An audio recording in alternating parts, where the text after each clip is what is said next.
I'm honored today to be joined by the president of Cramer Rosenthal, Chris Barnett. Thanks, Jimmy. We're happy to be here. And the portfolio manager of their long-short opportunity strategy, Mimi Morris. Great, Jimmy. Thanks for having us. My first question is, why do investors need to be long and short in the stock market?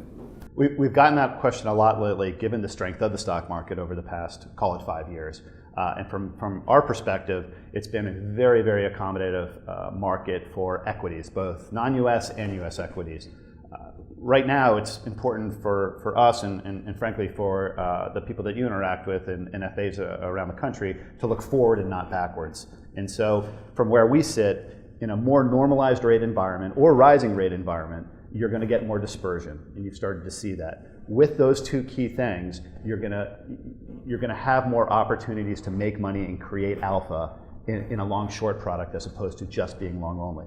On top of that, you've seen massive flows into passive ETFs, computer-driven investing, and like any other asset class, the more you see money crowding into a space, no matter what it is, the less likely those returns are to be very good on a go-forward basis. So it lines up pretty well, we think, for the next cycle for long-short to do very well. My follow-up comment is, lots of allocators I work with say it's really hard to provide alpha on the long-only side. So if you're going to be long and short, don't you have to be right twice as much? Isn't it twice as hard to be a good long-short than long-only?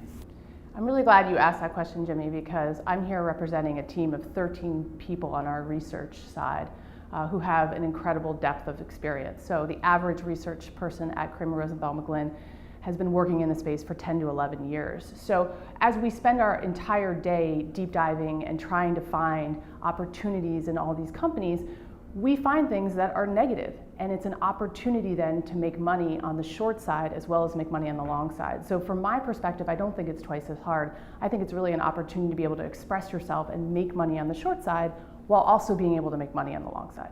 It's a competitive world out there. There's a lot of money managers. What's your team's edge? What makes Cramer Rosenthal different? So I think I'll start with the history of the firm. So we've been around for over 40 years. We have an incredible history with all these management teams, with these companies. And so it gives us an opportunity to have meetings with certain companies that I think classic hedge funds, frankly, don't get. So we might be looking at a company on the short side, but we get the opportunity to meet with them, and we come in with really our background, our history as Cramer Rosenthal McGlynn. So certainly I think that gives us a competitive edge on the short side. The other angle I would say is, as a firm around 40 plus years, we've really focused on the SMID and small cap space.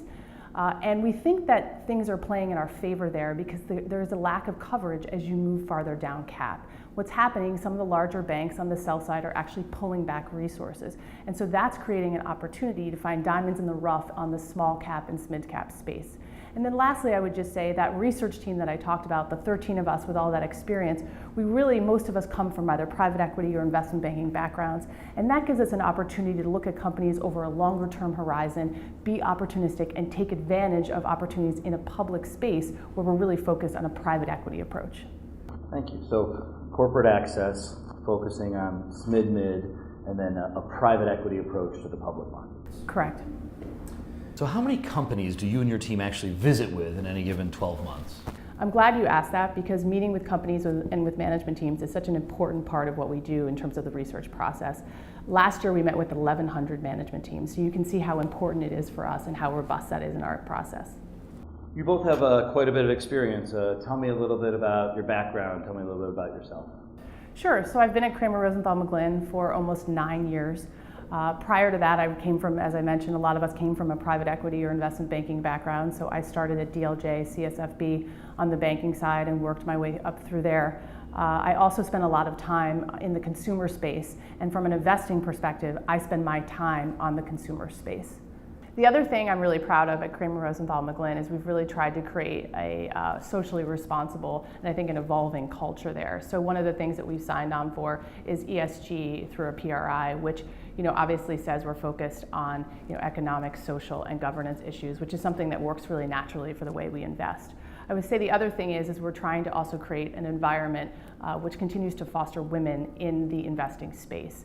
And that has been something that I've been really involved in, and we continue to evolve there. So I've been at CRM for going on 21 years now. I graduated from the University of Richmond in 1994 and went to work for a few years for Lehman Asset Management, which at the time was called Lehman Arc, and then turned into Arc Asset. Great starting role for me because I was in fixed income and equities and trading and operations, and then came to Cramer to CRM in 1997. I think for me, it's been a great experience, a great culture. Really worked my way up the ladder there to the role of president now, and while it's important for us to be in front of clients, it's also really important for us in this environment to make sure that we have an edge, we're staying competitive given how much disintermediation is going on. So I'm spending a lot of time strategically thinking about where we can add value, what we need to do on the cost front, and how we stay competitive here for the next decade. Thank you both for your time. I really appreciate you coming in today. Great, we had a great time. Thanks very much. Thanks, Jimmy.